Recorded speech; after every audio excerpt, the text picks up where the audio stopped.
Hi, everybody. Welcome back to the Inspire Health podcast. And today's guest is Marilyn Dyke.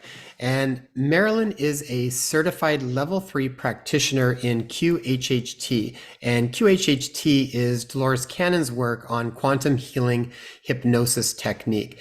And she began her studies back in 2009 with Dolores Cannon, and then furthered her studies over the next several years with Dolores and Dolores's daughter Julia to achieve her level 2 and then eventually her level 3 practitioner certification, as well as went on to receive her certification in teaching level 3 classes and mentoring students through the process of obtaining their own level 3 designation. And if you're not familiar with that, a level 3 practitioner means that she can conduct her QHHT sessions in the purest form, just as Dolores did herself. And she also serves as one of 4 moderators for the official QHHT Global Practitioner Forum. Marilyn has spent a lifetime, I think, learning many different healing modalities, but she finds herself now focused pretty much exclusively on QHHT. And she echoes Dolores's words when she says, "I still haven't learned all there is to learn about this process. The possibilities are never ending." Marilyn lives nestled in the mountains in Maple Ridge near Vancouver, BC, Canada. And we're so excited to have Marilyn on the show today. Thanks for joining us, Marilyn. Thank you. It's a pleasure. Yes, this was an episode we were excited to have. And as we were talking just before we started up here, that Tay and I had kind of become more aware of Dolores probably over the last 3 or 4 years, I would say. So we have a few of her books, and Yeah.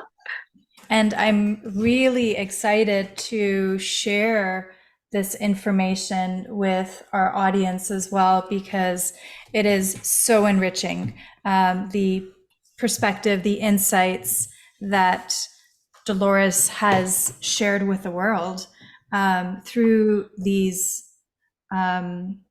individual sessions with people. For what was she doing it for? I think over 40 years, correct? I think about 45 years. I think she started in the 70s, just doing regular past life regression, I guess, because her and her husband stumbled on that. And then she worked a lot with MUFON through maybe the late 70s and through the 80s. She did a lot of UFO research with people, hypnosis. Yeah. It's fascinating for people that aren't familiar with Dolores Cannon's work. We'll dive into that here and sort of bring it out. But I know specifically it is, like we were talking earlier, Marilyn was saying, like, people have been coming back to her work in droves, like in the thousands, and watching a lot of different videos and hopefully picking up her books to learn more about it. Because what we found too is that over the past several years, when we were diving into some of her work, there was so much information that just started to coincide with other information that we were learning and coming from a very different perspective. And what I really loved about Dolores's work, and I'm then going to hand it over to you, Marilyn, to dive into all of it because you're the expert in this. But one of the things I really appreciate about it is that Dolores would be having, or this work would be having, individuals coming in for consultation that would be going through this process, and then they would be tapping into this wellspring of information that would then be shared with Dolores through asking questions. So it wasn't just one person, channeling information. It was thousands and thousands of different people coming in that were tapping into this consciousness that was accessible to them to bring forth different information. And in that process would have profound healings that would often take place. So if you're not familiar with it, we'll put links to all of this information so you can investigate in more detail. But Marilyn, I want to pass it over to you, and maybe you can share better than I can here what Dolores's work was around and how you particularly became so intrigued to dive into it to the degree that you have. What was her work around? Well, she was always, she called herself a reporter. She could spend hours in the library just researching. She loved to research, very interested in history. She knew the Bible. She'd read it several times. She was just always a reporter. And so naturally, what does a reporter do with their work that they research? They write about it usually. And so this was really her purpose, her passion, what she fulfilled. And she was, and her curiosity was just amazing. I mean, it knew no bounds. And this is why she was so talented about asking questions that would bring forth this incredible information that she wrote about. So she would have called herself a reporter. When she began, her husband was the original hypnotist who she helped, and how they found out about reincarnation, she didn't know anything about it. They had a woman who spontaneously went to a past life. And Dolores didn't know what this was all about, but she researched. She said there was very little information on it at that time. This was in the late 60s. And then this sparked her curiosity, and she continued delving into this with hypnosis. And that evolved into working with MUFON, with people who had experiences or thought they had experiences, and she helped to research this. And then gradually, I believe through the 80s, she began to notice that at times, there was another energy there that had information that was universal information, that was so profound and could really help the person to understand things, and through understanding to heal. And she had some pretty amazing healing that happened in her sessions. So this got her researching her technique. And gradually over, I would say probably it took her 30 years to develop QHHT the way we practice it today, through many trial and error. But, she worked on it. Julia says that she was the guinea pig most of the time. So, she would try things out on Julia to see, okay, does that work? Does that hinder? And so she developed her own method, because some of the things in the traditional hypnosis that she had been using didn't work as well when you wanted to drop a person down into deep hypnosis, when you wanted to work in that realm. So and that's what she developed. And then she traveled. I mean, first, I suppose she traveled closely in the Arkansas, Missouri area, doing sessions. But then, eventually she was called, she liked to travel. So she didn't mind traveling around and doing sessions around the world, and also teaching, because they told her, she called it the SC, which is the higher self. They told her that there's only one of you. You can't possibly do sessions with everyone that is going to need this. So you have to teach it. And she was, she's like, I don't know, how can I, condense this down into something that everyone can learn to do? But she did it. She did a beautiful job. And that's what we have today. So, yeah. So what attracted me, how I first, I'm kind of surprised it took me so long to find out about Dolores, really. I think her name was mentioned a few times, but I was already doing, healing work, doing, making herbal medicines, working with crystals and stones, and doing Reiki. But I was looking, none of the authors that I like to read had anything new. And so I'm at Banyan Books. Anybody from Vancouver knows Banyan Books, eh? And I'm looking for a new author. And I just happened to look up, and there's this nice thick book called Convoluted 2. And I thought, well, that's an interesting title. So I took it down and I leafed through it, and I thought, well, this will keep me busy for a while.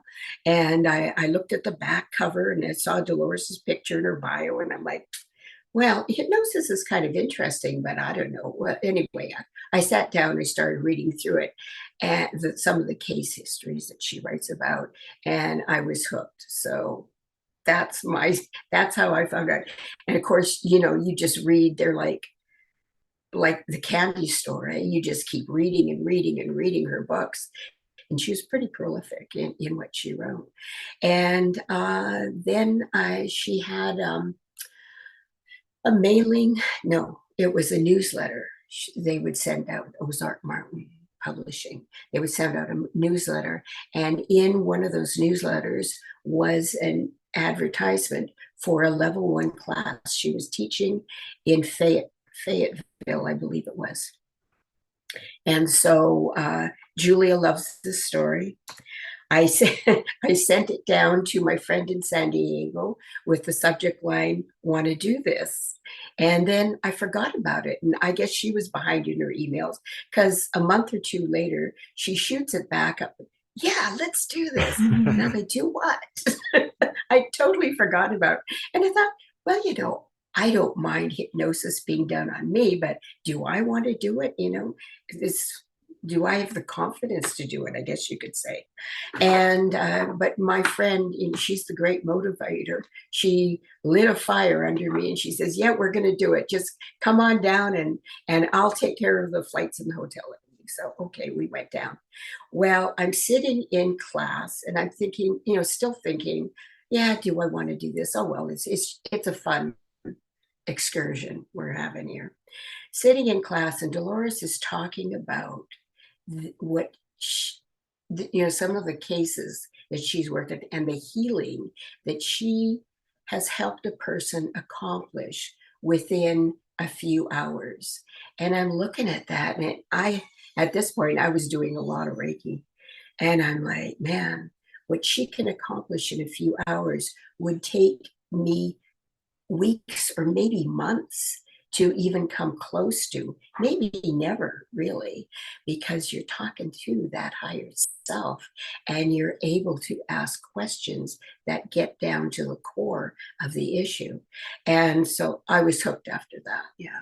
I could really see the benefit of doing this.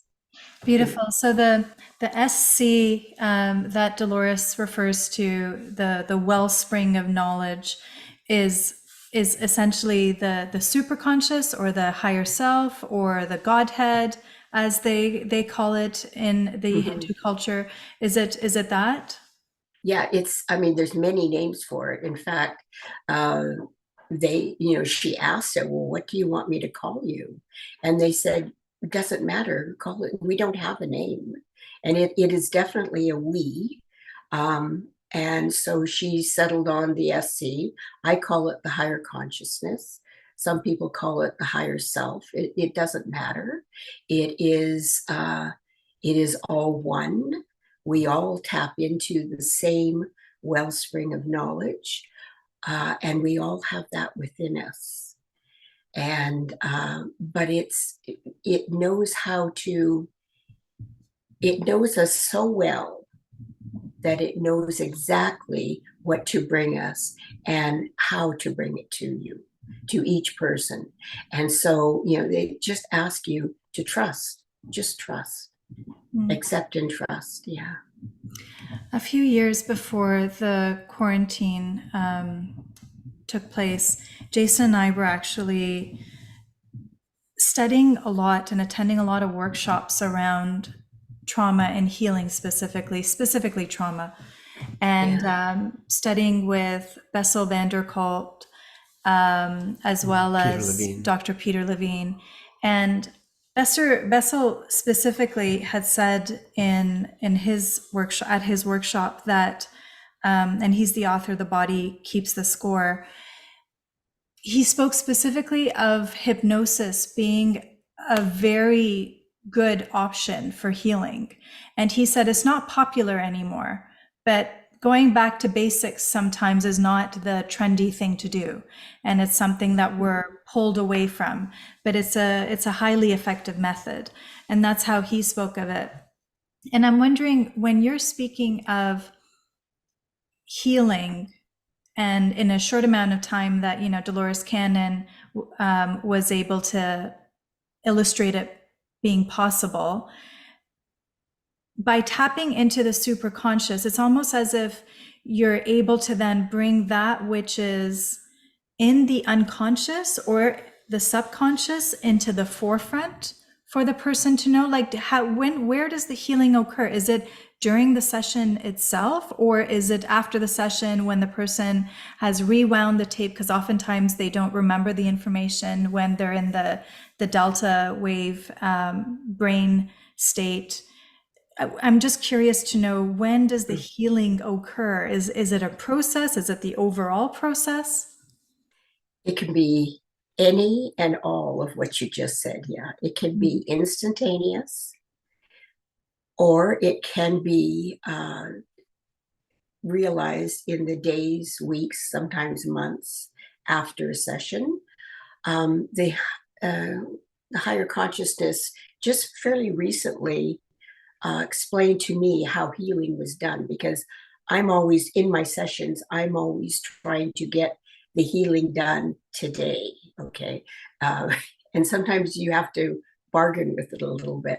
But anyway, I guess they said, well, you don't understand how healing is done because there are layers.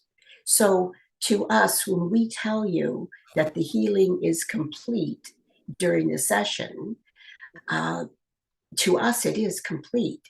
But then in your realm, in our reality, it needs to move down through these layers until it gets to the physical body. So, it can be instantaneous. And I don't know, this is something to think about. I wonder, a person's belief is so important in this. And I wonder if the belief is a little bit, is not as strong, then perhaps it will take longer for it to filter down. And that's why listening to the recording is so important, because there's always things in a session that the person, are surprises, or the person feels things or information that comes through that, they had no idea, explanations. Yeah. Mm-hmm. So yeah, either way. And it can be reinforced by listening to it again. Like you can use your recording for years to reinforce the healing. If you find that, things are coming back a little bit, just listen to your recording. Yeah, that makes a lot of sense. When I think about healing from sort of a multi-perspective of whether physical, mental, emotional, spiritual, all the different bodies of health, as you go up into higher, they vibrate higher, and things happen more instantaneously. So it's like at a certain realm, it seems like between thought or intention and what actually manifests, it's almost instantaneous. But as we get into these lower frequencies, it doesn't move as fast, or it takes a little bit longer to materialize in the way that we want to see it. And I think what you said too around belief, I think that's a huge part. I think that we could have corrections take place at a higher body of health, and then through our own then distortions in belief patterns and thinking, I think we distort the blueprint of them and then kind of go back. So So I guess part of that then would be just to re-listen to it, like go back and re-listen to it, and then figure out ways to start to work with changing the belief patterns that have maybe been a certain level of truth has been presented to us in the session.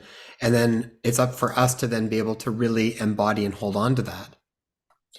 Yeah, to me, I always remind my clients, just accept.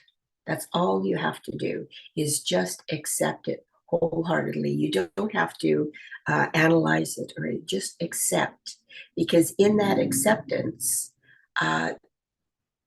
it will be we could say a faster route to full healing by accepting. Yeah.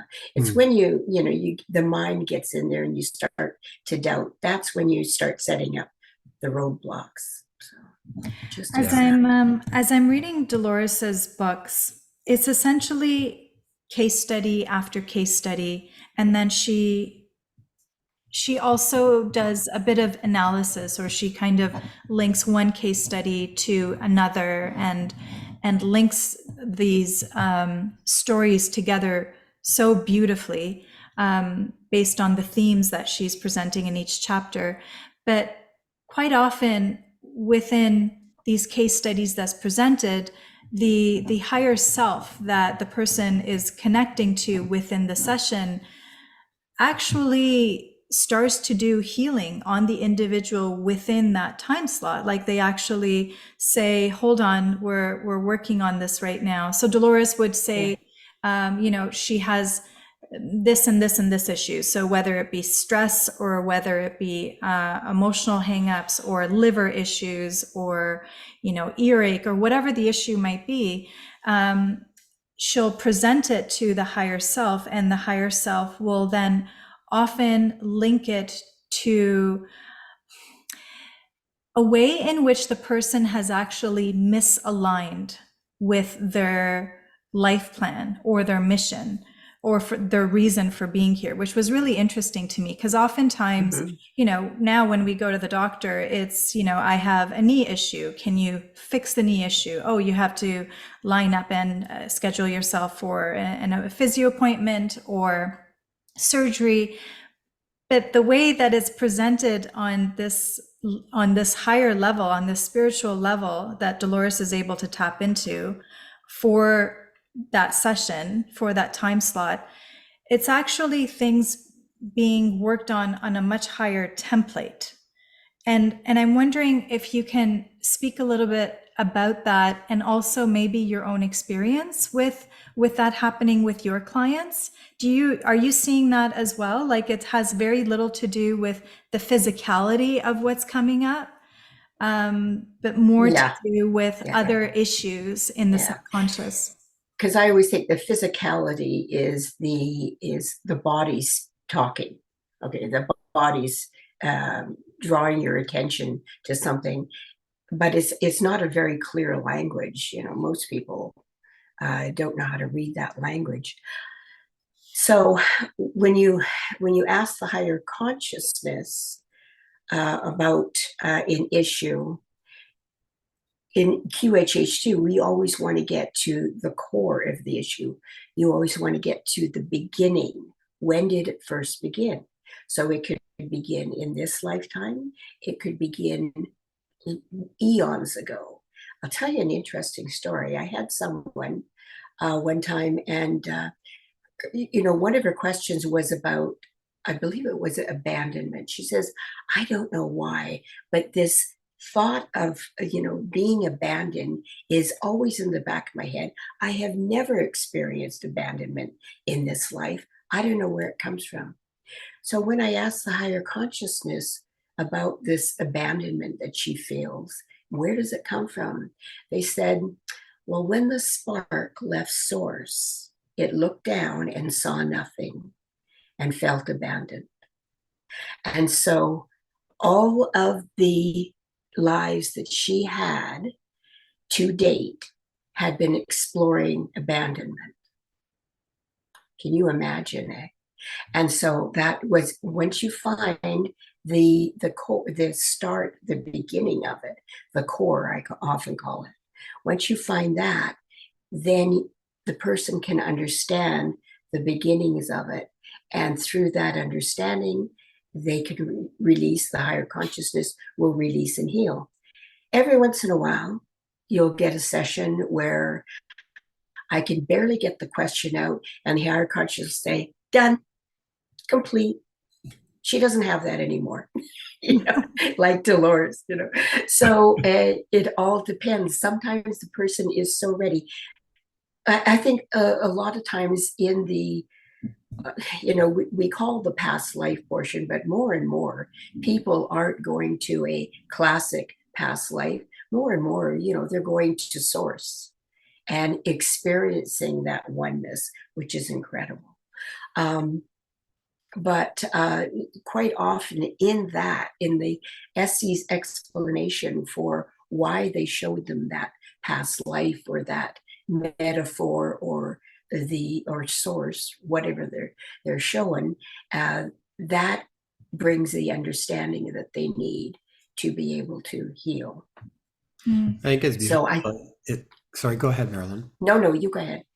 It just makes me think when you hear the truth heals, That's what I was thinking. It's that feeling. It's like as soon as you hear something that you've probably just haven't been able to grapple with or grasp, and all of a sudden it comes, whether in a session like this or maybe in different ways too. But when we hear it and it just lands at a place in the heart that just allows the whole ripple of healing to take place, because Yeah. it just, Such and I think it clarity. allows the letting go of the unknown maybe around stuff too, and it just opens up the space to heal. But I so know what that feeling is like, because I've had that type of sensation before, Yeah. when it lands and it's just like, it's this combination of almost like breakdown in tears and this letting go process and just this, all of it. And and also I think a lot of that stuff, because I know even when I've seen patients before that struggle with these types of things, and they're like, it doesn't make sense, my life is beautiful, I have a wonderful partner, I have this, it's like I don't know why. And it's like, this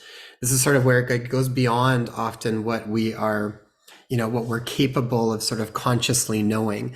And when we can have these types of experiences, I really feel like it's just such a profound unlocking of health that can start to surface. It really is. Yeah. Yeah. Opens everything up. What have been some of your, because you've been doing this for a little while now too, and have you had any, like for yourself, because I can only imagine when you're in there and you're asking questions, I mean, it's questions that are for the person, but it seems like there's a bit of a universal answer sometimes to some of these things too that come up. What have been some really big aha moments for you as you've been asking questions where you're like, or you even, I can imagine you even having some real curiosity for the person, but also for yourself, and asking questions like, Yeah. oh my gosh, or like, whoa, I knew it, or Yeah. whatever it might be. But what were some really profound moments for you going through this work? Okay. Well, I do stick to my clients' questions, but every once in a while, you get a client who's interested in broader, more spiritual, I suppose you could say. And I was researching some of this morning, and I came upon it's on my blog. It's one of the sessions I blogged about. But the higher self, I guess the question had been, what is the higher self? And they said, the higher self lives within the universe that lives within each of us. And that inner universe is where your higher self resides. That's where the knowledge is. That's where we sit around and meet with the guides and other beings. We sit around that pond and we commune. More and more knowledge is coming to every one of us in our inner universe. So it's definitely, within. We often think, clients think that they have to contact the higher self. Well, you don't. It's there. It's within each one of us, and many times we're very familiar with that wee small voice within, or that knowing, but we just don't have the understanding of what it is. So that was one for me. But it's just there's somebody said, well, you must be it must be like old hat to you, when you see this. And it does get like, oh, okay. And, it happened. I'm really happy for the person that they no longer have those aches and pains anymore, or whatever it is. But it seems, it has to be pretty incredible to strike me, I guess, enough that I'm going to write about it. But I have written about a few things, and one of the earlier sessions that I did was with somebody who had a bad accident and had to have surgery with a metal piece put into his hip. And it always bothered him. And he was quite active, and he wanted to remain active. But this had always bothered him. And he wanted to see if something could be done with that metal. And so when we got in there, I asked the higher self, and they said, well, they said, I asked, is there a way you can change this metal back into bone so he doesn't have this discomfort anymore? And they said, well, yeah, we can do this, but we're going to have to leave a little bit of metal there, because he doesn't know this, but there's a class action lawsuit coming up, because in Canada, it just blew me away. In Canada, it is illegal to put a defective piece of material into a human body. And so there was this class action lawsuit, apparently.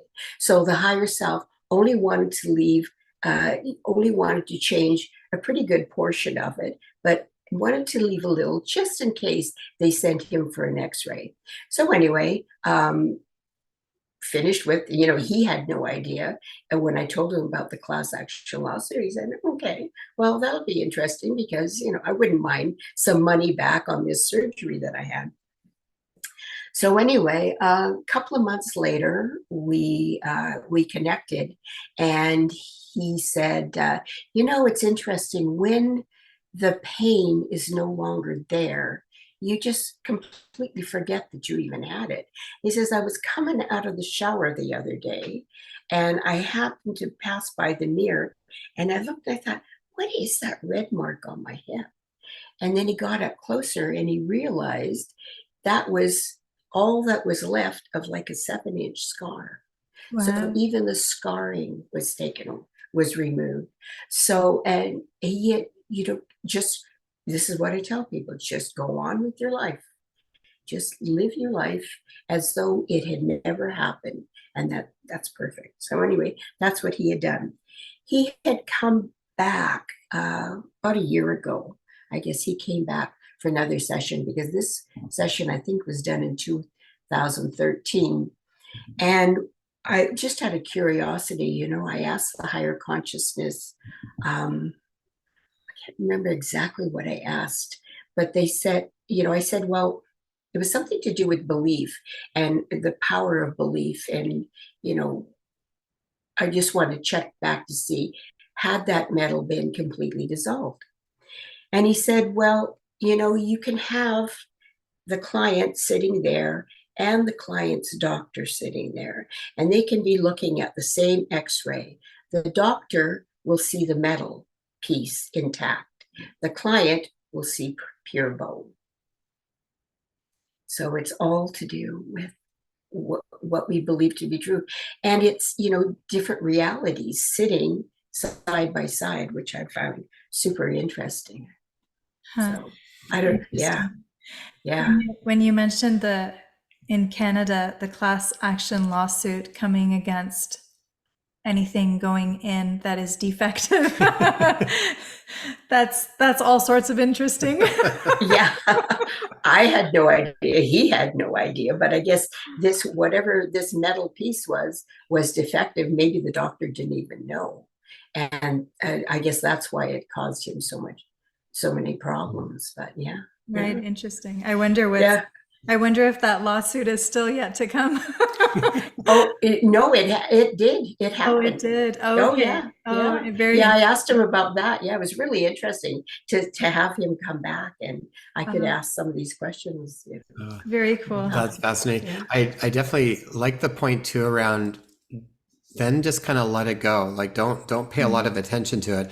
That's come up lots over the last while too, with even from old books talking about that as well, different beings talking about that concept. But because it's not what we normally do. We usually then constantly keep checking to see if it's still there, and it's in the process of constantly keep checking to see if it's still there that we actually kind of keep it alive, and ultimately I think we just keep finding it.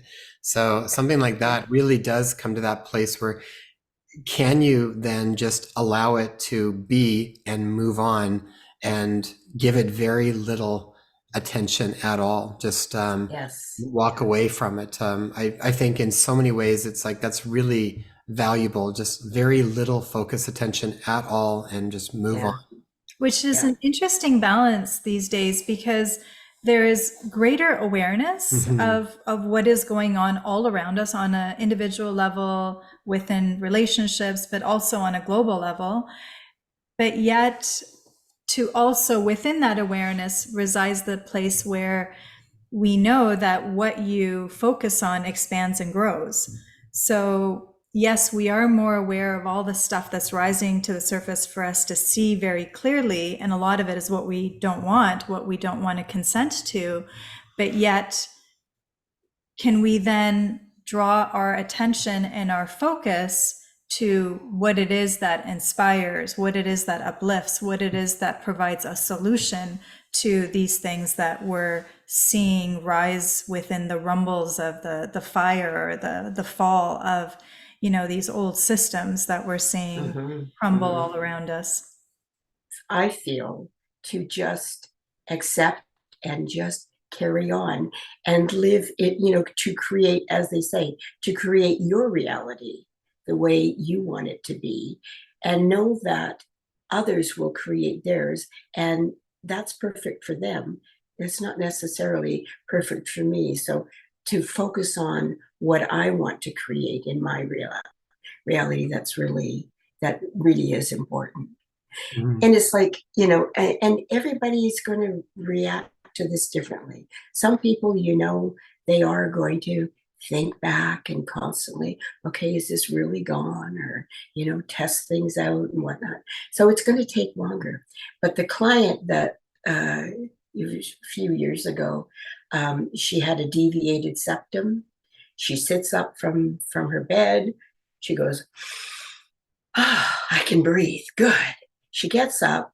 She wanted her eyes, aging eyes, you need glasses to see fine print. She wanted her eyes fixed. She gets up. She picks up the little T label. Good. I can read that. Puts it down. That's it. That was it. I'm like, it's so simple. But we complicate it. Right. Yeah, absolutely. What do people typically come to schedule a session for? Like when people typically look to have a QHHT session, what is it that they're wanting to achieve? I would say the majority of people they're feeling that things are changing in their life, or things have changed in their life, and they're looking for the new direction. Where should I go? They want to know about what's my purpose moving forward, and which is good to see, because a lot of these people are at that point where they're ready to leave their 9-to-5 corporate jobs, or have already, through whatever because if you drag your feet, it's going to be done for you if this is part of your purpose. And so and they're this whole new world of healing and spirituality and everything has just really opened up for them, and that's what they want to learn about. As well as, there's always healing to be done. Almost every session is healing, but a lot of it is curiosity and about their purpose. Yeah, I was going to ask you a little bit more about that. What have you found in general? Because I know Dolores talked a lot about that, but sort of the idea of life path or life purpose and victimhood, and how those kind of play in. What do you find in regards to that, as far as even life path? Like, everybody's got very individual life paths, or do you find certain themes that kind of keep popping up, or what have you found around that and the concept of victimhood tied in with that? Okay, I find that the higher self can be amazingly vague when it comes to their purpose moving forward, because they need to step into this themselves. They will, it's like I often say to them, all you have to do is take that one step, and they will open the doors for you. And so just take that one step. It's like that the Fool card in tarot, he's stepping off the cliff. That's what it feels like, but that's what you have to do. And what was the other part of the question? How And the concept of victimhood and the how that concept of plays out. victim. Yeah. Yeah. Um, I would say most of the people that come to me have at least heard about victimhood and taking responsibility. I'm fortunate that a lot of my clients have already done a lot of work, and so they really understand this.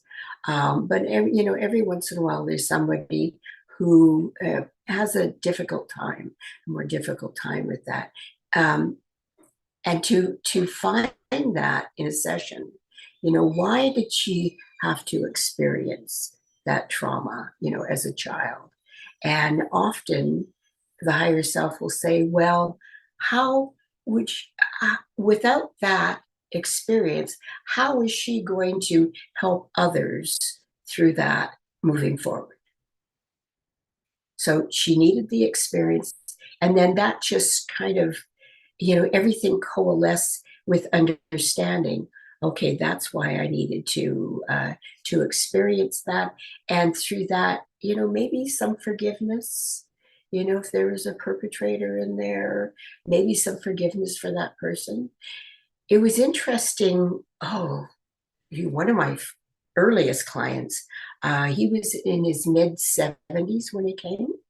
And he just had been a teacher, just loved his job.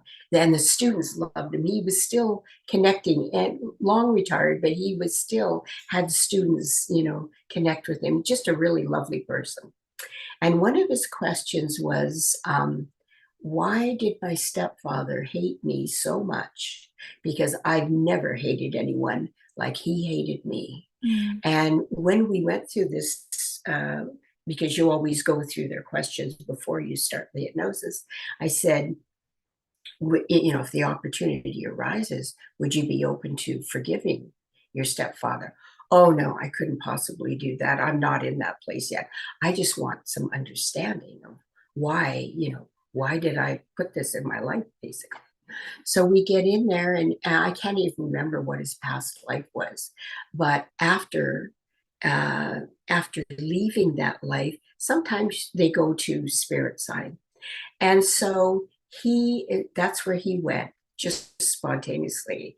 And the look on his face as he's greeting grandparents and aunts and uncles and friends and people who had passed, and just the pure joy. And so after, this started to slow down a little bit, I said, I wonder, is your stepfather there? And he takes this big intake of breath and he goes, oh my God, he's coming towards me with such love. He's telling me how proud he is of me. And I said, would you like to forgive him now? And he says, what's to forgive? He played his role perfectly. And that was it. So he had his understanding why, he needed, for whatever reason, I can't remember now at that point, he needed to experience that to make him the person that he was today, and through his teaching career, because he really bonded with the students and helped a lot of students. Yeah. Wow, I mean, it's so beautiful. It also kind of Yeah. shows like where, healing is a natural repercussion to being in a certain state of consciousness that allows for it too. And I find sometimes in these types of experiences, people can get kind of catapulted into a certain place of either joy or unconditional lovingness or whatever it might be, which then Mhm. allows them to see the whole experience through a whole new perspective that then allows Yeah. it's like he said, what's to forgive, because he sees the truth of the whole big picture, and he's in such a Yeah. state that there would be forgiveness wouldn't even be a part of something at that point with where he was at. So Exactly. Yeah. um, I think it's so beautiful, because I think those are the tricky parts. It's like you can't force forgiveness. You can't make that happen. You can intellectualize it, but that doesn't do anything until you have a tangible experience of it. And Mhm. what I think is so powerful about techniques and therapies like this, or other ways that people can truly get into an elevated state of awareness, is it's like it allows healing to just transform, because it just removes all of the impedances to it,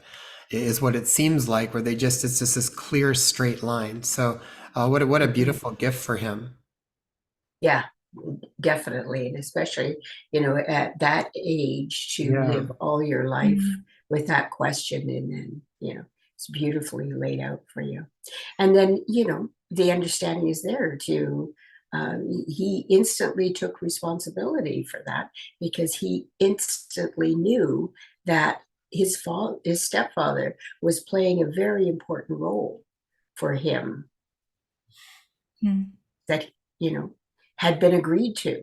This is what I love about getting them into that state where they realize, I mean, it really is an expanded state, and it is, that's the state the higher self is in, so it can see the bigger picture. That's what we always need to do, is to step back and look at the bigger picture. And that question, I don't know if you guys do this, but I'm always, when something happens, or it's always like, okay, well, why did I need to experience that?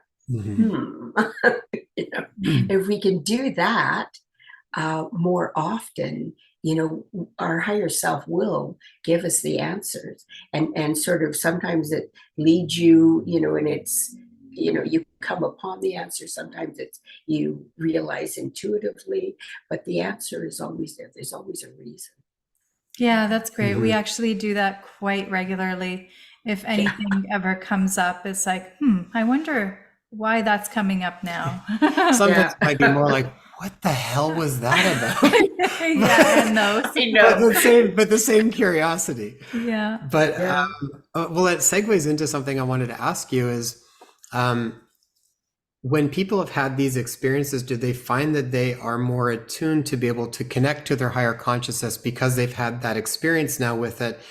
And even if people have not had that direct experience, what are ways that you have found also can assist people to tap into that? Like questioning, I find too, is always a good way to allow that connection. But if people can more directly connect to that after sessions because they've had that experience, and even outside of that, what are different ways that you have found that allow people to connect more to that wellspring of information? All right. I remember a client told me, this was after his session, we had connected. Maybe he came for a second session, I can't remember.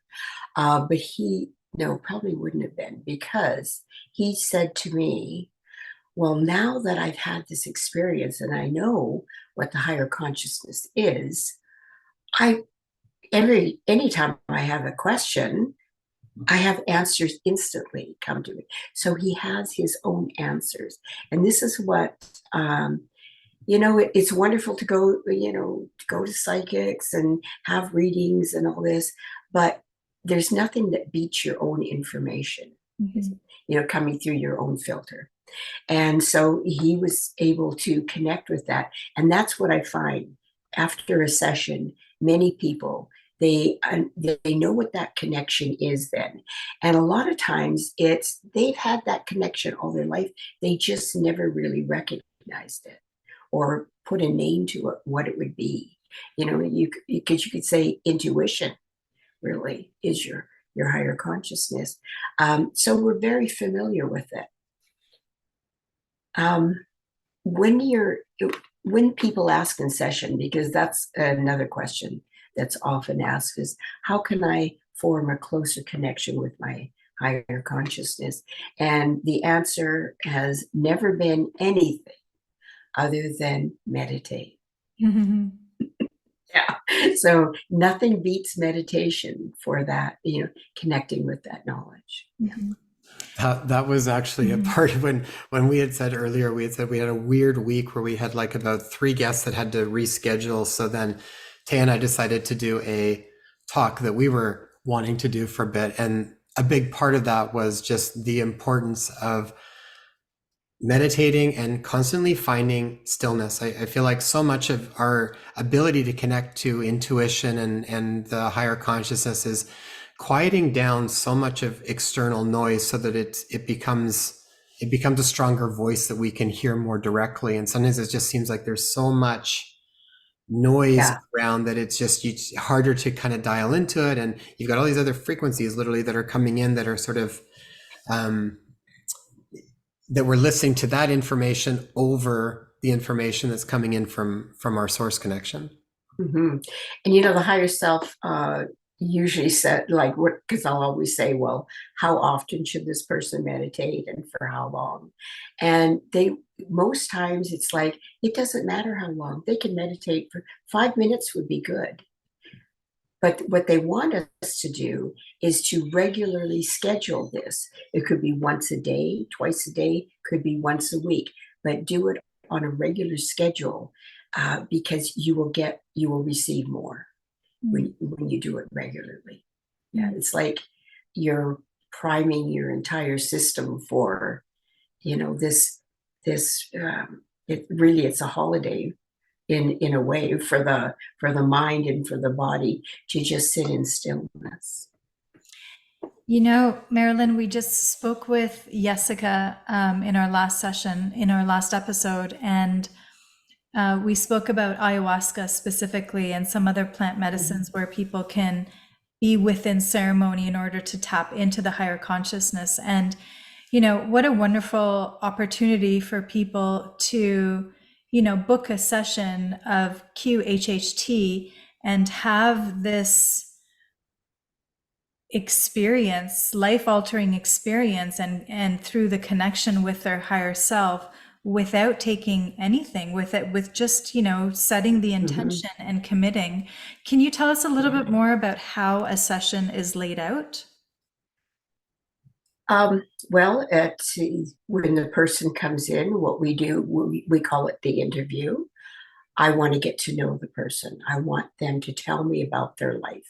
And just with very few interruptions, maybe the odd question, I am focused totally on my client.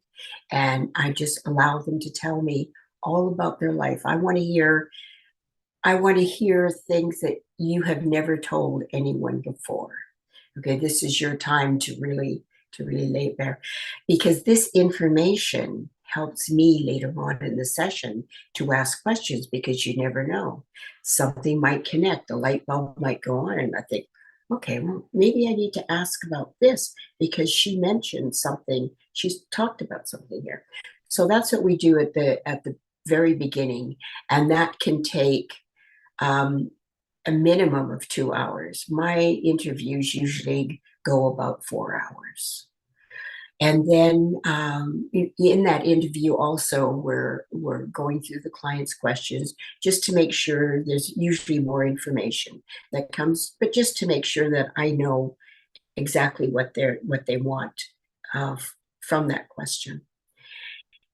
And then we get settled in and we do the hypnosis. And that's generally around, a couple of hours, sometimes more, sometimes a bit less. And in that session, they will have an experience. I prefer to call it an experience, because really we're not getting an awful lot of past life. People mostly don't need to see that anymore, especially if they've been doing a lot of work. But we do that, and then I ask their questions of the higher consciousness. And I will say from experience, because long before I started with QHHT, when I was doing my own work, I would go back through meditation into past lives and explore. But I had no one asking questions. So it's just whatever question I went in with is the information that we would get. And, I found like it was good. I did, get a lot of information and understanding through that. But, I remember one life I had to go back in there 5 times before I finally, had all my answers. So which in QHHT, you've got somebody there to ask the questions, and that's how you get more information. So somebody's, they're relying on me to ask the questions that is going to bring them the most amount of information. So and I realize how valuable it is to have that person there asking questions. So about 5 to 6 hours for the session then? For mine, yeah. Okay. And you've mentioned this a couple of times, that people don't need to go into past life regression any longer. It's essentially Well, connecting to source.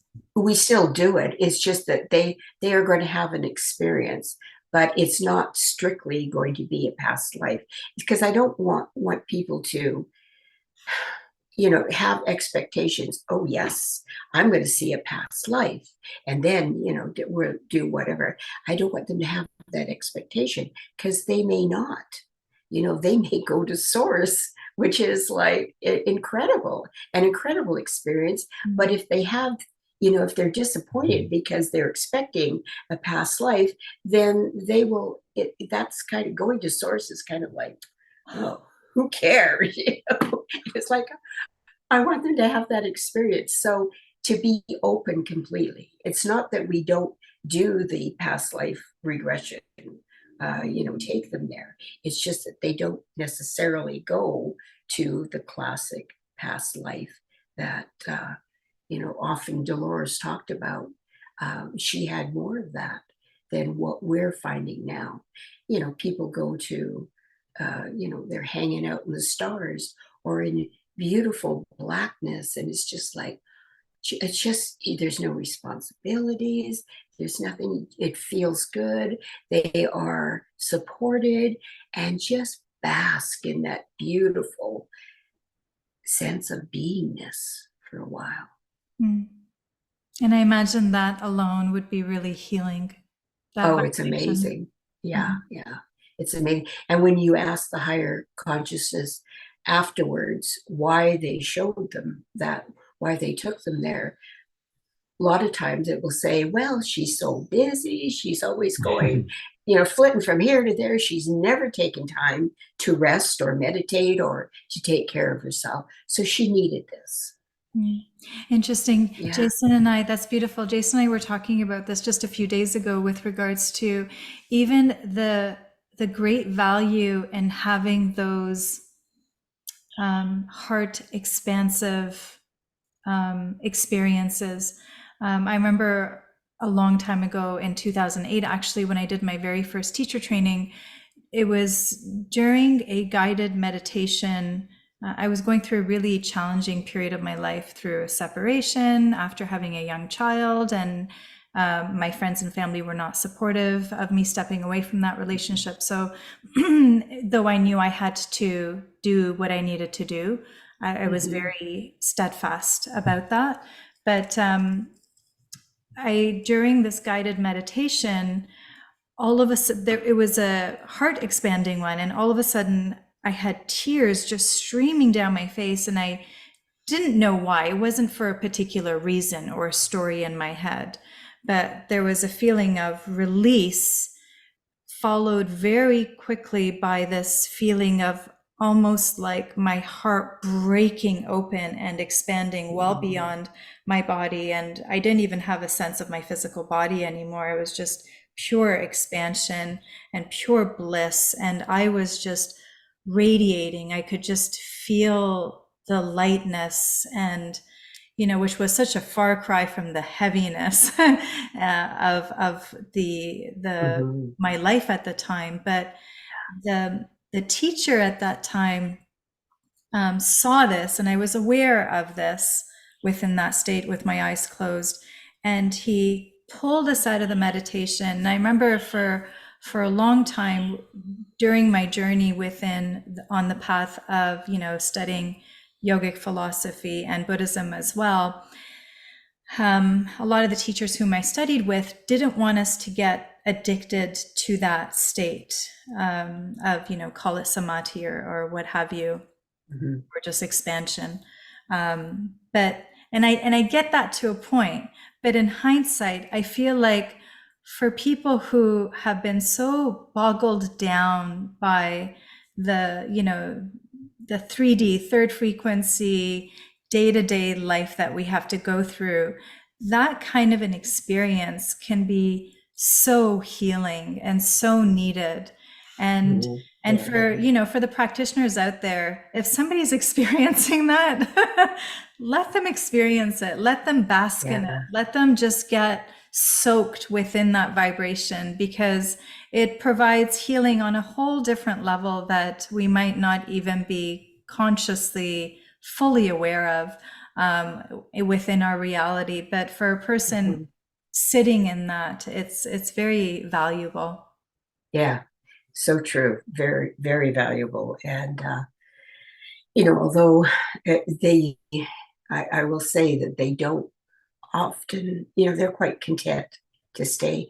Some people don't want to move from that, but we can't leave them there for hours on end. Although I would love to, if I had the chance. But I really want them to take advantage of that experience. Yeah, because you're not gonna have that very often.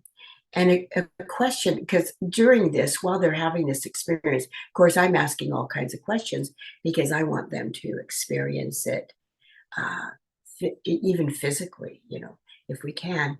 And I will often ask them, are you aware of some place where you end and something else begins?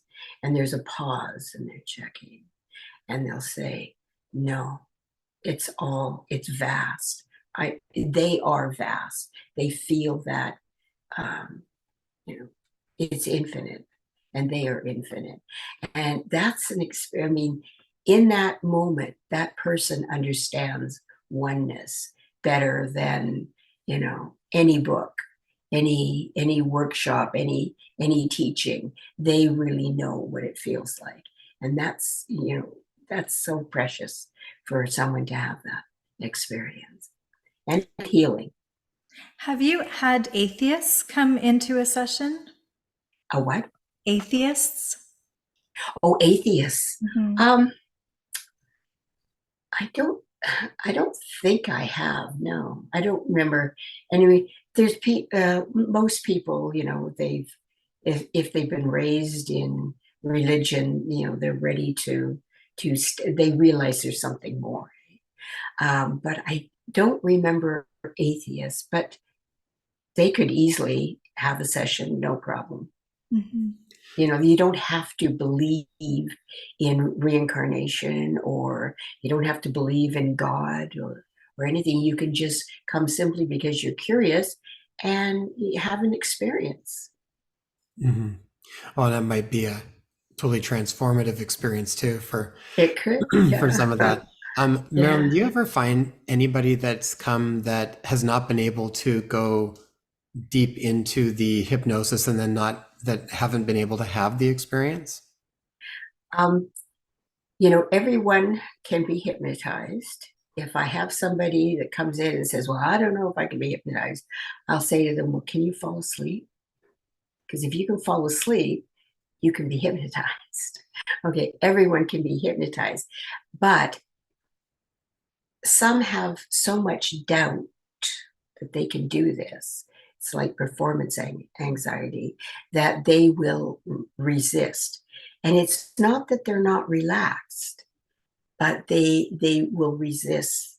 And sometimes with those people, I'm going to work in maybe a different way, because in hypnosis you are experiencing using all of your senses. Okay, but for some people, one sense might be more acute than another, and so I will try to work to figure what sense really pops for them, and we'll try to do it that way, in different ways. But sometimes, I have had very few, but I have had sessions where the person does not get any experience in past life or otherwise, and they will not allow the higher consciousness to answer their questions, or they're just not answering at all. But that doesn't mean that they can't have a session. And so I will ask their questions. I'll ask them to just lay there and relax, because I want their questions on the recording. Because if the question isn't answered or isn't asked, the answer isn't going to come. And so they can take that recording home and listen to it. But I'll tell you, often when I tell them, you just relax, you don't have to answer. If an answer is there, then tell me. Quite often, by the second or third question, the higher consciousness is answering because they've relaxed enough, and it's come through, because it needs that, it needs us to kind of step aside. It's interesting when it does come. Sometimes people have sensations, sometimes they know what, or they hear. It's everyone is so different. From a practitioner's point of view, how does it sound and feel like for you? Can you tell the difference? Yeah, it's been different every time. Mm. Okay, so the first time I remember Dolores's words when she, and I tell this to every client. We were packing up, we were about ready to go, and I remember her answering somebody's question. She said, just tell them to open their mouth and begin saying a couple of words and then let go. It's like priming the pump. And that was so Dolores. So anyway, we went back, my friend and I went back to her place in San Diego. And of course, the first thing we're going to do is sessions on each other, eh? And I thought, okay, I'm going to try this. So that's exactly what I did. And I said a couple of words and then I just let go. And the information that was coming, I'm like, oh, that's brilliant, and my conscious mind, which is always there, we're not going to shoo the conscious mind away. My conscious mind is literally going, oh, this is so much easier than saying the very first thing. I'm just kind of laughing to myself, but it flows. If you will just let go, it will flow. Now I forgot the question here, what you were asking about. I wonder, my experiences. Yeah. Another time, another time I stepped aside, I think, and I felt it. Another time I just felt it just drop right in, right at the beginning. And I knew, oh, it's right there. But I said in my mind, I'm saying, but that isn't how it's done. We have to do the past life first. And the higher consciousness is like this sometimes. And so they showed me a past life, because it wanted to talk right at the beginning. So it's okay, we're going to show her a past life. So they showed me a past life where I was a puddle. And so it was interesting to feel that, I was that puddle, and to feel what that felt like. It was almost like jello or something. So they gave me a past life, but it really didn't have a whole lot of. It's just they just wanted to talk. It's kind of appeasing you. Okay, let's move on. I know, yeah. They will do things like that sometimes, and I think they're just laughing, at us, because humans are so funny, or so strange. Does the tone of voice change out of curiosity? Because I remember when I would be involved in longer meditation sessions, in the morning, our tone of voice would be higher up. And then by the end of the day or by the end of the week, it would be like much more settled. It would be much lower in tone. Do you find that the pitch of the voice is different? Sometimes it's a different accent, totally. You will find in sessions that when the higher consciousness really wants to come through and make a point, it's more authoritative. There will be a more authoritative voice, and the client can tell, because we're going like this during most sessions. It's there. We're going, higher self-conscious mind. We're going like this. So, and quite often you can tell when it's really wants to make a point. Sometimes could be quite loud, but there again, other sessions not necessarily. So, yeah. Interesting. Thank you. Yeah. Akashic records I wanted to ask you about, if you don't mind. Oh, yeah. Can you speak of, I know Dolores has spoken of that a few times in various books, but can you share what an Akashic record is, and because a lot of the case studies that have been mentioned throughout Dolores's books are not only talking about past lives and on the other side of the veil, but also into the future as well. Like this current time that we're moving through, it's been spoken about throughout these case studies within her books as well. What are the Akashic records? How can we tap into them? Are they available to everyone? What is the purpose of them? How do we add information to it? And yeah, wherever you want to tackle that one. Okay, I think we add information to our Akashic record just by experiencing, just by having experiences. I have had clients go to the Akashic records, and well, the library is usually what they experience, and are able to, find their book, open it up, and then, I'll say, what do you see? Or when you open the book, can you read it? And they're usually met with a blank page or symbols. I had a couple of cases, clients who went to this library, and it was the when they looked in the books, it was all written in symbols. And when they ran their finger along these symbols, they lit up, and they understood what these symbols meant. And the first client, she even broke into some light language.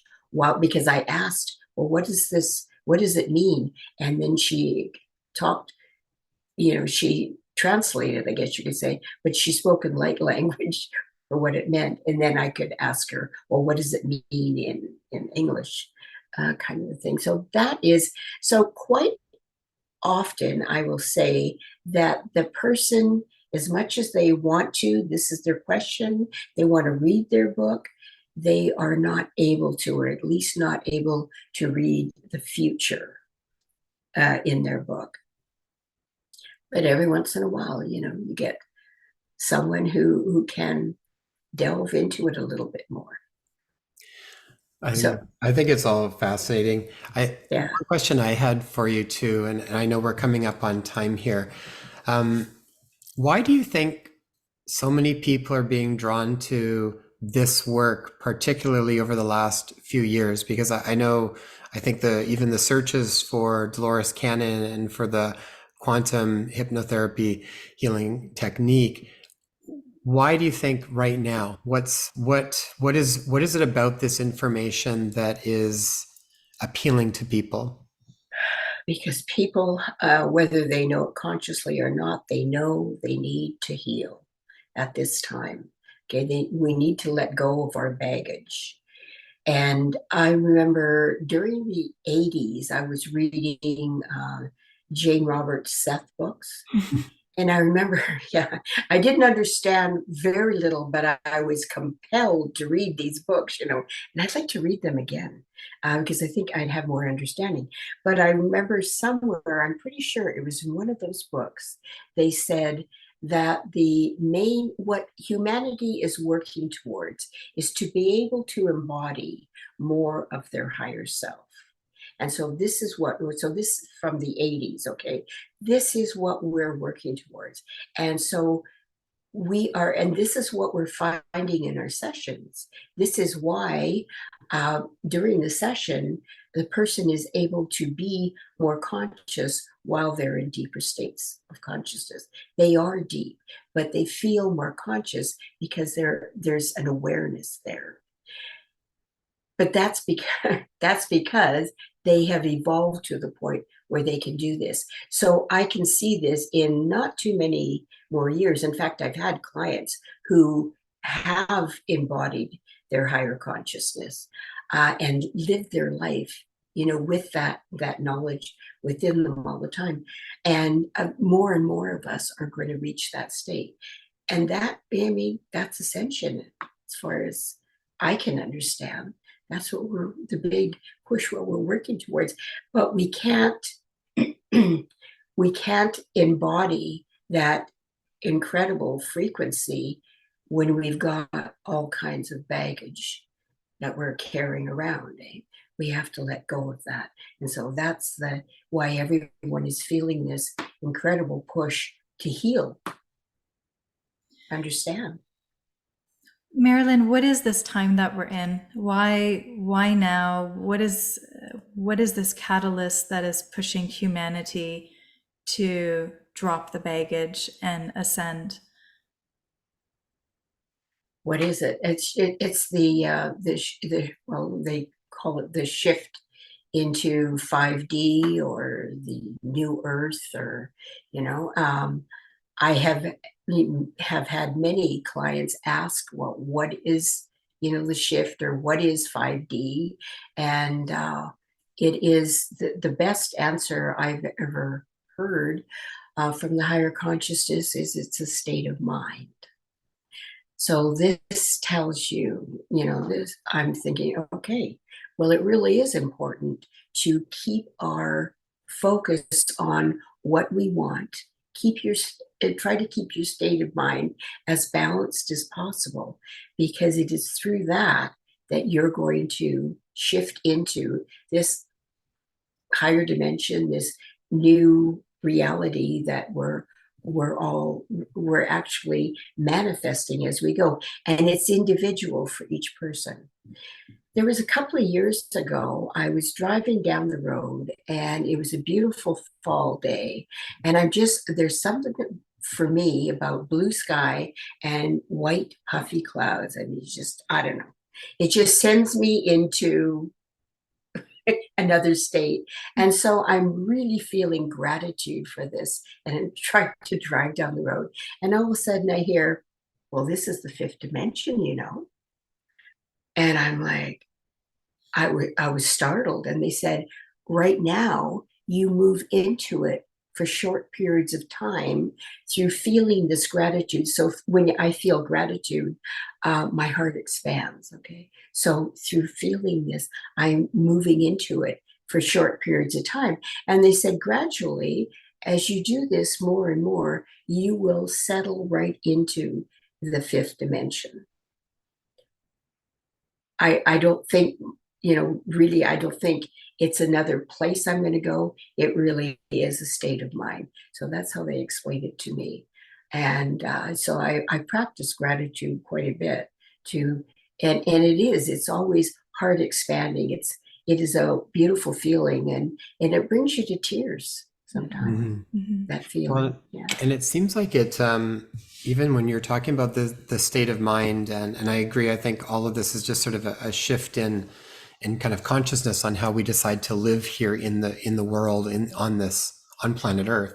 And one of the things I was reading I think on your website too, was talking about speaking our truth. And I feel like these are all interwoven together, as we have a different frame of mind, as we step into a different state of consciousness, as we see the world differently. There's also this letting go of some of the fears of just being who we are and speaking our own truth, because ultimately I feel like that's what is going to bring about changes in the world, right? As opposed to just functioning in a narrow bandwidth of who we are that is sort of acceptable, or that we're okay with presenting to the world. But now I think this is a part of what really does feel right, for me. And I'm not talking from a place of selfishness or maliciousness in any way, but from that place of lovingness. Part of that is us being totally okay with who we are and being able to speak our own truth without fear of repercussion. And I think one of the things that you had talked about was we've had so many past lives where that's been pushed down because there's been consequences to speaking your truth. And I'm wondering if you can speak a little bit about that. I think that's a biggie for many people, being able to speak their truth. And I found it interesting that for many people, what we've gone through, with the pandemic, many people were squashed. They weren't able to speak their truth. It was censored, or they were. It is that whole scenario. again. So, you know, stepping back again, okay, well, why would we be experiencing this on a pretty mass level? Why would we be experiencing that again? Because it's important that we do learn to speak our truth and to voice our concerns, and it is, yeah. So that's beautiful. So it's almost as if these lessons will keep reoccurring until we finally learn and step above them, because it no longer needs to be repeated. Yeah, yeah. And I think that that's one of the things that the pandemic did for us, was it brought people to the point where they had to speak the truth. I mean, there was no other way. They couldn't hide it any longer. They couldn't, squash it. So it did us a wonderful service in that way, didn't it? Mm-hmm. Yeah, interesting. Yeah, that's like the throat chakra. Even Matthias De Stefano, he had spoken about his role being here at this time. I mean, he talks about Atlantis and Lemuria, which is often spoken of within, that comes up a topic within the QHHT sessions as well. But he spoke specifically of showing up at this time in order to help assist humanity in activating the throat chakra, which is all about expressing yourself, being yourself, and showing up, and and not holding back, not literally masking yourself. Exactly. Yeah.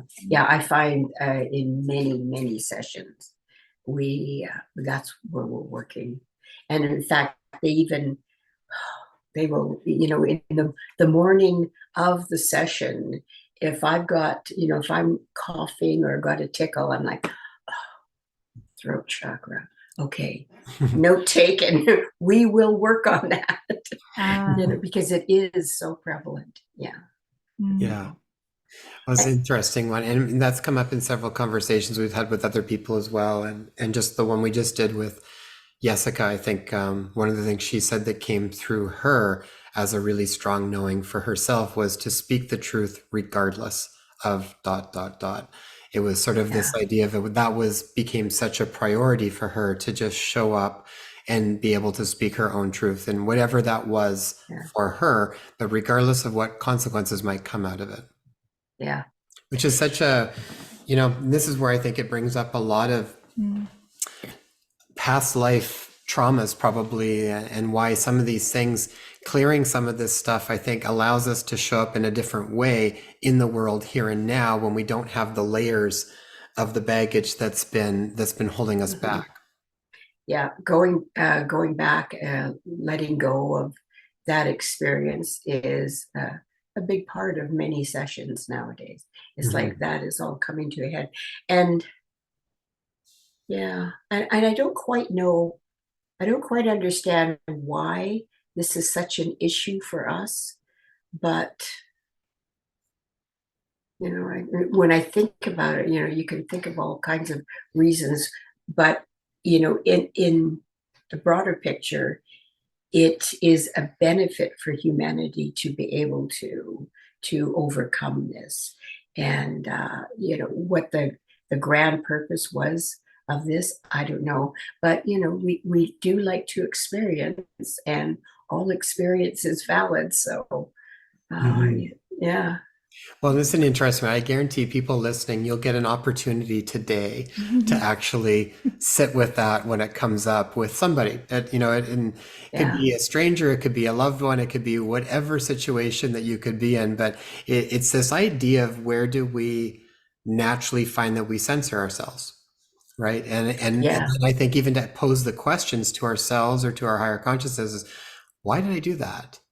What was behind that, right? And I think even just in what does exactly feel like? You were talking about like the tickle in the and the throat, sensation that shows up when we do it. I know it could feel like heat or tension. Yeah, or for me, it just feels, I feel this constriction. Like my whole body feels kind of Yeah. constricted when I do that. So, whenever we can just be, to me, it's just all a part of us just knowing ourselves better. We sort of show up more honestly for ourselves, like, I did that again. Why did that happen? Yeah. Why in that situation and not in this situation? I just think all of it is really helpful to sort of have that inquiry around why we do the things we do. And then if it doesn't feel Yeah. so good and we pay attention to the sensation, we might be able to show up differently next time or challenge it a little bit in a situation. And I think Yeah.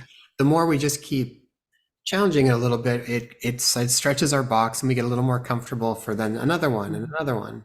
And then Yeah. even having the experiences that you speak of being within that higher vibration, people then get a completely different understanding of what sensations feel like within that space, so that when they do come back and work through on a moment to moment daily basis within their lives, and they do tense up and start to contract, there's a gauge that they have now. There's like, oh, that felt like expansion. That felt like higher vibration. That Mm. felt like higher state of consciousness, as opposed to, oh, what am I feeling now? What am I holding back? What am I hiding? So Yeah. they know it more viscerally, tangibly. Yeah, I think we need that. And as you were talking, I'm getting the message that, silly me, the whole point of this is we need to speak our truth, because that is our higher consciousness. So that is the part of embodying more of our higher consciousness. And yeah, that makes total sense to me now. Yeah. Yeah. Answered my question. Thank you, higher Yeah. consciousness. Yes, thank you. I feel like I could keep asking you lots of questions because there's so much. But I Maybe know we'll have we Marilyn might have to back. have you back again at some point, Marilyn. Um, yeah, one thing that's jumping out of my mind, because I know this has come up at different times with Dolores's work before too, but is from what you've experienced, is there literally like a council that oversees human affairs here? Is there anything along those lines, or what have you found? Yeah, I have found that there are many councils that work, councils within councils even.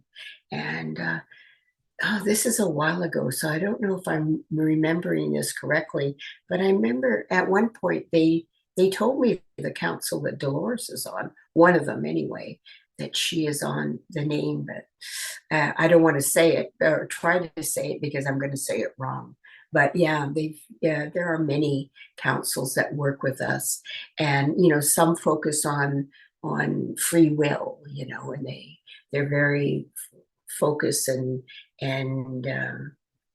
police that, I guess you could say, try to keep that open, because we do have free will, and there's councils that are working on the new earth, or any number of things. There's seems to be many of them. I didn't, how the universe is so organized. I didn't have a clue before all this. How Yeah. did how did they interact then with that? Is it through sort of insights and intuitions then that step in for people to act on, or how did they, like, say if it was for a council for New Earth, how would they then Inform, inform or assist. assist in a direction? Is it through individuals then receiving certain knowings or Well, it could be, but intuitions? these beings they're creator beings. They are involved in the creation of this, but they are us. Okay, so because it's all one. Um, it's for some council that's dealing with working with creating the new earth. I don't know if that particular council would be working through the average human. Maybe there's some of us here who they're working through in order to bring this about in some way.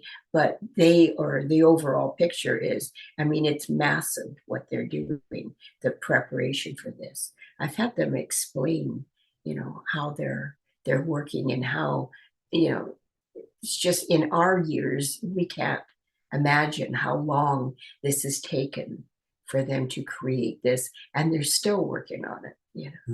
It's quite a feat. So this is the new earth, this shift that we're talking about, that we're going through. Yeah. Marilyn, in closing, is there anything that you would like to leave for our viewers that you think is important over all the information that you've kind of taken in over your lifetime, and particularly since you've gone deep into the QHHT work, that you think would be important? And even specifically, as people are experiencing a lot of loss and hardships these days, whether it be, death in the family or close circles or sickness and major changes in life. Yeah, anything that you can offer to the audience. Really, it falls back to just, take a deep breath, step back, look at the bigger picture. And the more you can accept, and, without worry, the more you can accept, the easier things are going to be. Yeah, because the higher consciousness has told me all worry does is create blocks. So if you can let go of the worry and accept and keep moving forward in a positive way, you will find that everything will work out. I guess that's something that I would leave with them. And also, their own connection to their higher self. Try to foster that, become more sensitive to that communication, because it's always there. And you can choose to follow it or not. I know I've done that many a time, and then realized later that, I should have followed that. That would have been the better path. But it's always with us. So really foster that if you can. Yeah. And I think ultimately it's in that fostering that you'll find the acceptance or the allowing to take place more easier, because you'll just have a different perspective that you can connect to, regardless of, the things, because we're all going through different things at the moment. So yeah, and it's okay to have grief or mourn the loss of someone. That's okay. Allow yourself to have that time, but also to be able to step back. And it's almost like being in two worlds, to be able to step back and see the how everything is so perfectly timed, and for that person, they followed their path, and it was their death or their your loss is absolutely perfect. There's nothing, as they have said to us, there's nothing that has ever happened that has not been planned, that isn't perfect. Nothing. I have to say, Marilyn, having read and dived into Dolores's content has brought so much more ease in my heart around this grand reality that we are all a part of. With that spiritual context, these day-to-day challenges that arise are so much more manageable when you do understand the bigger picture and what's at play and what we ultimately signed up for on a soul level and what we're here to achieve, and the relationships that we chose to experiences and the challenges that we chose to have, which are all essentially just lessons.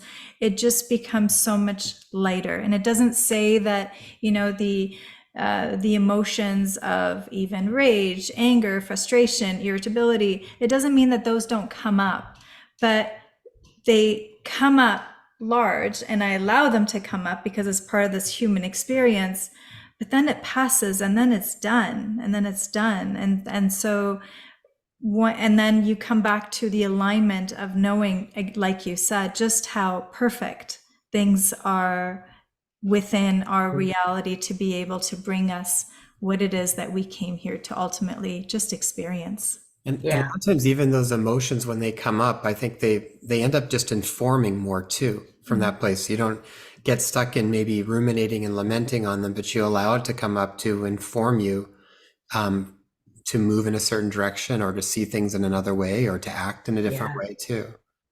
Our emotions bring us such a rich experience that, when I've had, many people will experience a life in a session, an ET life, let's say.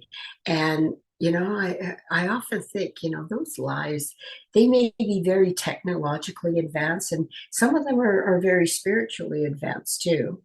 But they don't have the range of emotions that we have. They have emotions, but they don't have the range that we have. And I think, this life here in this reality on Earth is far more interesting than their life. So, you know, That's probably what, why there's a lineup to come and do it. But I think so, yeah, because I had one client, and she says to me after a session, she says, uh, Earth is like Disneyland. Like, what? Earth is like this. But this is the way she explained it. She says, you can feel, in spirit form, you feel love. Love is everywhere. You're immersed in it. But when you feel love on Earth, it's more tangible. It's not, she called it drifty, floaty love. It's not drifty, floaty love. It's much more tangible. And it's those emotions that we feel so strongly that really set us apart from many of the other beings out there in the universe. Yeah. I love that. We'll have to dive into ETs next time. That's a whole nother thing to unravel and unpack, which will be really interesting. Thank you so much, Marilyn. Where can people find you and the work that you offer to the world? You can, my website is bodysoulapothecary.com. You can contact me through that. You can also contact QHHTofficial.com, and I'm on on the menu there, they have Find a Practitioner, and you will find me there as well. Wonderful. Marilyn, thank you so much. That was an absolute pleasure. Oh, thank you. It was fun. It really was fun.